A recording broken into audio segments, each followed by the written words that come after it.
Hello, folks. While I might often speak of doom and gloom, it's because that's what I expect to happen. It's not because there isn't a way out of our problems. Here are the solutions to keeping America free and secure in a dangerous world. This is a longer video with a lot of content to digest. Offering solutions to complex problems isn't always stated quickly. Let me start by using circular logic and platitudes. That is, the future is the future. While we can't really change the future, we don't know the future either. What we can do is decide to change and hope for a better future. The question is, will we change? Simply put, to get out of this mess, we need to end imperialism while also maintaining the dollar as the reserve currency of the world. If we change to a non-interventionist foreign policy without making some other changes, we might lose the dollar as the reserve currency of the world. We also need to start practicing sound monetary policy. Why would the dollar drop as the reserve currency of the world? Because currently we often make other countries use the dollar through blackmail or threat of force. That's why other countries are trying to cause the dollar to drop as the reserve currency of the world. It's also why the dollar needs to be backed by something of value. For one, it would be beneficial in convincing other countries to use the dollar, making it far easier for the dollar to maintain its status as the reserve currency. Also, if we had a stable dollar backed by something of value, then it would be far less destructive to the economy in the event that the dollar lost its status as the reserve currency. It's important to understand that we can't be the police of the world. It causes us to overstretch our military and to go deep in debt. We should be involved in international affairs, but we should not be involved in the internal affairs of other nations. This doesn't mean that we can't be involved in conflict, but it does mean that our troops should only be where they are wanted and can be helpful, unless there's a really, really good reason otherwise. But that's something that should be debated in Congress and among the American people. At the most basic level, war is having your troops where they aren't wanted or to protect your people from the unwanted invaders. Some suggest that we could end imperialism by deploying cheap and sustainable energy, making oil unneeded. I don't think that would be the case. It would just mean that something else would replace the petrodollar.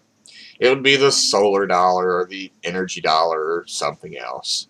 Some electric companies actually want a tax on sunlight or to make solar more expensive, so that doesn't seem like such a stretch actually. I'm not opposed to money being backed by energy, but to charge for free energy is obviously outrageous. Historically, the dollar has been backed by gold, until Nixon took us off the gold standard. Now our money is backed by nothing but faith in the United States government, and its strength depends almost entirely on how much other countries use it. Because of this, current U.S. foreign policy is reliant on the way we make our currency. Having our currency backed by something of value means that we don't have to rely on imperialism. I'm not saying that we should have our money backed by gold, though that would obviously be much better than now. If it isn't backed by gold, however, it should be backed by something that's better to use than gold. Something that may even allow us to maintain the dollar as the reserve currency of the world even easier. I'll make a video about possible alternatives in the future. For now, it's important to understand that a currency that is backed by something of value makes transitioning to a non-interventionist foreign policy much easier because we don't have to rely only on the use of the dollar in foreign countries. It's very important to separate practicing imperialism from having the dollar as the reserve status of the world. We can have the dollar as the reserve currency of the world without practicing imperialism. How do we do that? Well, it's done primarily through peaceful trade negotiations.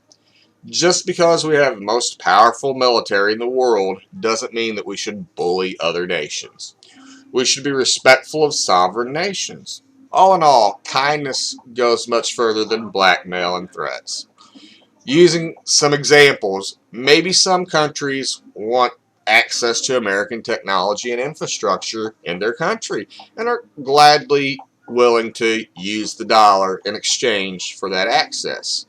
Maybe other countries are more concerned about getting fresh water to their people. They might be more susceptible to using the dollar if America helped them improve access to fresh water. Who knows what deals we may make with other nations? But I'm betting it would be far better than bombing them or overthrowing their government. Now, some non-interventionists might be in favor of a weaker military. I'm not. I'm in favor of a stronger military. I'm not looking to cut military funding, though I do want the money to be spent far more wisely. In better economic conditions, I might even be in favor of more money for the military. Yes, I'm also in favor of reducing the amount of bases we have abroad, pursuant to a non-interventionist foreign policy. But I also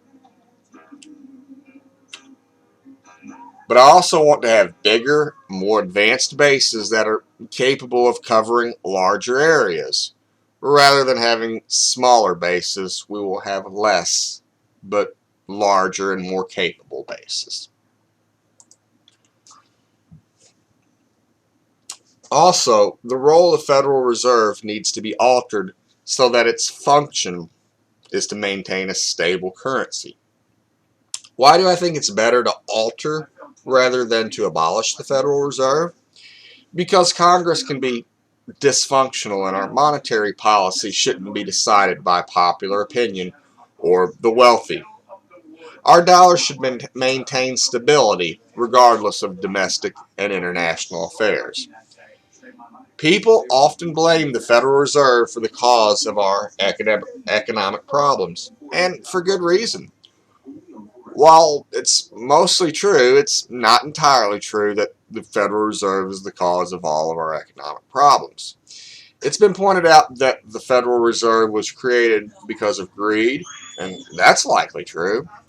But the point is that the Federal Reserve could implement good policy. It just doesn't.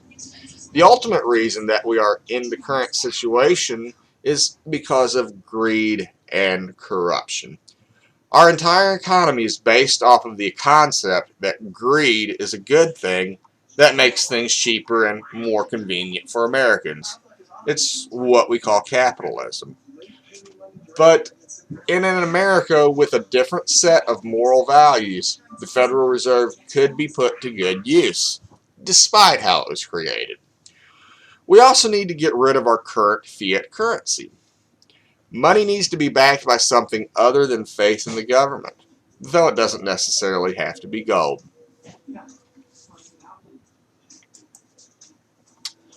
As previously mentioned, simply changing to a non-interventionist foreign policy would likely make things worse for many Americans without also changing our economic and monetary policy. That's because the dollar would likely lose its status as the reserve currency of the world. One has to ask, how did we get into the situation where our ability to thrive is dependent on us bullying others? Pride and greed are the real causes, ultimately. It is pride and greed that destroys capitalism. The very things that capitalism are said to use so effectively. Yes, pride and greed makes the engine of capitalism work, but it is firm religious convictions that keep the engine running. Without that, pride and greed eventually destroy capitalism, and what's often called end game capitalism. To state what should be obvious to Christians, pride and greed won't be done away with until Christ returns. However, a nation with firm religious convictions can keep pride and greed in check. It's precisely for this reason that founding father and American President John Adams stated, "Our Constitution was made only for a moral and religious people. It is wholly inadequate to the government of any other." So there were more biblical-minded Christians in the past, which is why there wasn't as much pride and greed in American society, and is largely why we were able to build a flourishing economy. The real issue is that pride and greed are moral issues, and that morality isn't really something the government should be involved in. In truth, more than anything, what we really need in this country is a spiritual revival. If we had that, ending corruption and a peaceful foreign policy would come naturally. Of course, no system of government is perfect. Under this system, there would be much less greed, but greed isn't going away entirely until Christ returns. In fact, some have suggested that when Christ returns, he will rule a communist government because greed will be done away with. As a result of our change to a non-interventionist foreign policy, there would be conflict in some areas and less conflict in other areas. That's obviously a bit vague, but the key difference is that, unlike the current situation, we wouldn't be the ones starting or causing the conflict. So, all around, these policies would create a better life for most Americans. It requires changing to a foreign policy that, by any stretch, wouldn't be any worse than it is now, and may even help create a more peaceful world. One thing I would want to point out is, before we end imperialism, one last thing we probably should do is print a bunch of money for combating climate change. We call it one heck of an economic stimulus. And look, if we spent the money bombing a bunch of nations, perhaps we can spend some money cleaning up our mess.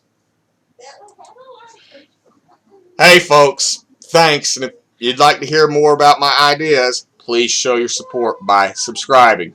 Thanks.